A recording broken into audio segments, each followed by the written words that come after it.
So good morning, Motolets TV nagbabalik. So yun nga, dahil nakapagpahinga na tayo dahil sa haba ng biyahe mula Santa Rosa, Laguna hanggang dito sa La Union.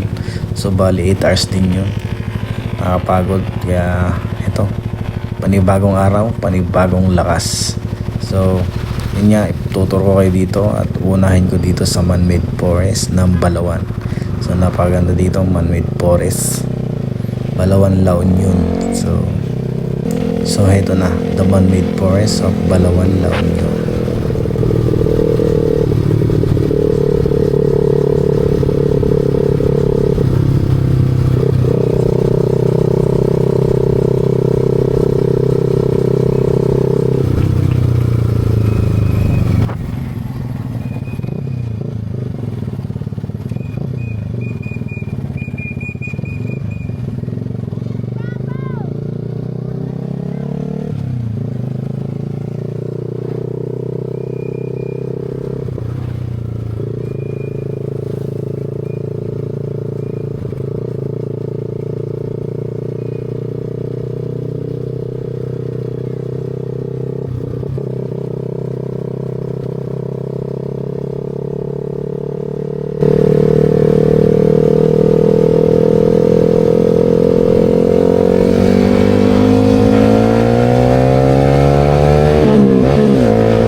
Lumampas ka nga lang ng konti dito sa man-made forest ay heto, Nabalda Beach naman.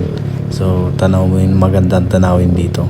At dito ako nagre-relax, natambay kapag lalo na stress o ano. Gusto kong tumambay ito. Tabing dagat, tapos yung ilog nagsasalubong. Dagat at ilog nagsasalubong. Kaya napaka-relax. Ang ganda rin maligo rito. Tambay muna tayo dito.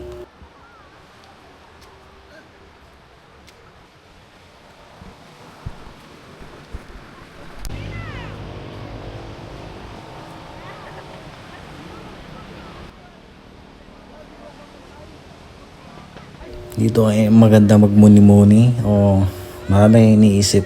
So yung simoy ng hangin ng dagat daw ay talaga nakaka-relax, kaya tamang-tama lang sa akin.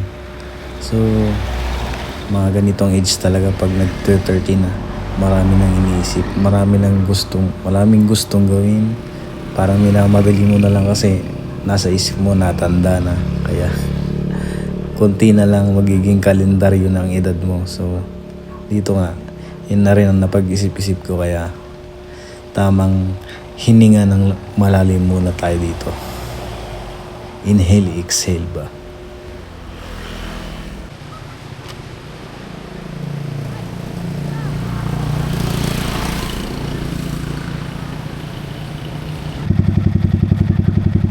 Hindi na nga rin ako nagtagal dito sa Nabalda Beach dahil may lakad pa kami ng pamangkin ko mag-ASM. So yun nga, pupunta kayong SM na bagong open dito sa La Union. So first time magka SM dito sa La Union, kaya hindi natin palalagpasin dahil party tayo ng La Union, party ng buhay natin ng La Union. Dito tayo nag-aral ng 8 years. So dito muna tayo sa man-made forest, tamang picture muna, video ba, dahil pang remembrance, the man-made forest.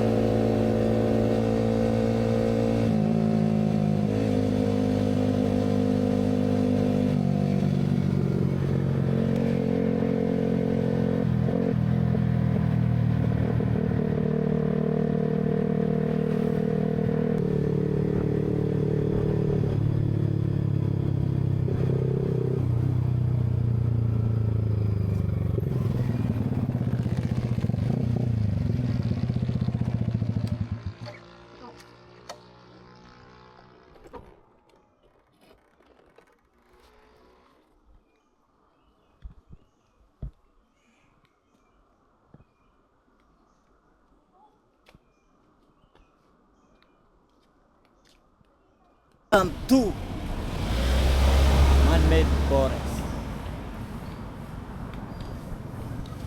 Yun, magkala pa tayo. Dami kong schedule ngayon. Alam niyo ba?